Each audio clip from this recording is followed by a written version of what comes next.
Welcome to That a Nation Might Live. I'm your host, Dr. Chuck Ross, and this is episode number 2, Immediate Causes of the Civil War, the 1850s.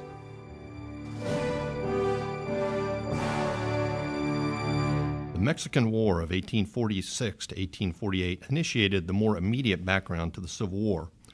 As a result of the Treaty of Guadalupe Hidalgo that ended the war, Mexico recognized the American acquisition of Texas, and also reluctantly agreed to cede more than 500,000 square miles of territory encompassing the present-day southwestern United States. This acquisition reawakened the issue of the expansion of slavery in the western territories, as it was not covered under the provisions of the earlier Missouri Compromise, which had restricted slavery to a line south of 36 degrees 30 minutes in the Louisiana Purchase lands. The issue heightened quickly with the discovery of gold in California, touching off a rush of immigrants to the region and a petition by the territory to enter the Union. The subsequent Compromise of 1850 allowed California to enter as a free state, thereby upsetting the balance between the two regions that have been maintained since the earliest days of the Republic. Other provisions included ending the slave trade in Washington, D.C., a new stricter fugitive slave law, and the implementation of popular sovereignty as a means to determine the slave or free status of the remainder of the Mexican cession lands. The issue of slavery's expansion remained heated throughout the rest of the 1850s, with Southerners intent on the institution expanding into new Western lands, while more Northerners became committed to, if not the outright abolition of slavery, then at least to its containment within its current boundaries.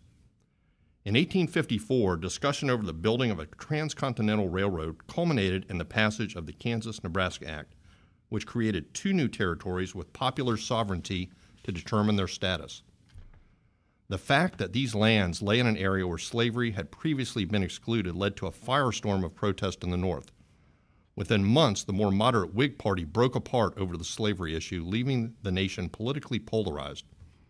The new Republican Party was founded on its opposition to the expansion of slavery in the territories, while Democrats, though attempting to maintain a national base, became more and more dominated by Southern leaders. The new xenophobic Know-Nothing Party tried to avoid a position on the expansion of slavery, but within a few years it collapsed in disarray.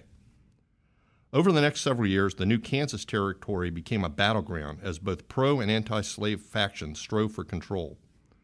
Other events, most relating directly or indirectly to the slavery question, further drove the nation apart. Southern filibusters mounted expeditions to Cuba and Central America in an effort to obtain new slave territories, while Northern abolitionists became more vocal in their denunciation of the institution. Violence erupted on the floor of the U.S. Senate with the beating of a Northern senator by a Southern congressman. In 1857, the Supreme Court, with a Southern Democratic majority, ruled in the Dred Scott decision against the rights of African Americans and in favor of the rights of slave owners to take their property throughout the Union. In 1856, the new Republican Party performed well in its first major election, though Democrat James Buchanan won the presidency. The Republicans gained strength 2 years later in the congressional elections, while much attention was placed on the senatorial race in Illinois. There, a well-known Democratic incumbent, Stephen Douglas, withstood a challenge from former one-term Congressman Abraham Lincoln. Though he lost, Lincoln's performance in a series of debates with Douglas gained him much notice on the national political scene and led to talk of his possible candidacy for the presidency or vice presidency in 1860. Southerners, meanwhile, worried over the rise in prominence of the black Republicans and warned that the election of a candidate from that party might lead to secession. The stage was set for a political explosion. This has been That a Nation Might Live.